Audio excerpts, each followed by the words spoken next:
Travaux publics s'est rendu tout d'abord au chantier de la pénétrante qui doit relier le port de Djenjen à la ville d'El Alma sur 55 km, ainsi que celui de la voie de contournement de la ville de Sétif de 22 km. Un projet engagé sur un tracé à relief difficile qui a atteint à ce jour 30% et qui sera réceptionné par tronçon avant septembre 2018.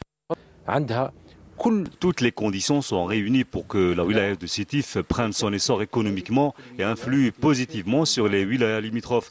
Maintenant, s'agissant de cette pénétrante, elle passe par des reliefs très accidentés avec plusieurs tunnels dont certains dépassent 2 km de longueur, sans oublier des dizaines d'ouvrages d'art. Et bonne nouvelle pour les Sétifiens, le tramway qui a coûté à l'État 30 milliards de dinars entrera en service le 8 mai prochain à l'occasion du 73e anniversaire de ces massacres.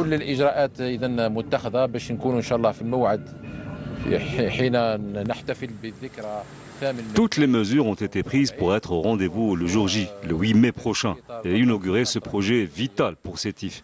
Avec ses 26 stations sur un linéaire de 15 km et demi, on s'attend à une fréquentation conséquente de ce moyen de transport moderne, à savoir près de 40 000 passagers par jour.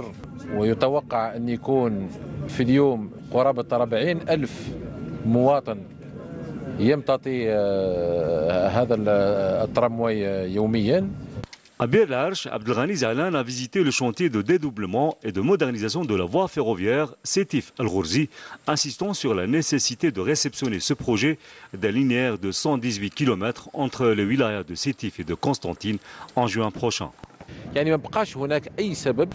Il n'y a aucune raison maintenant pour qu'on dépasse les délais de livraison de cette ligne au-delà de juin 2018 et sa mise en exploitation.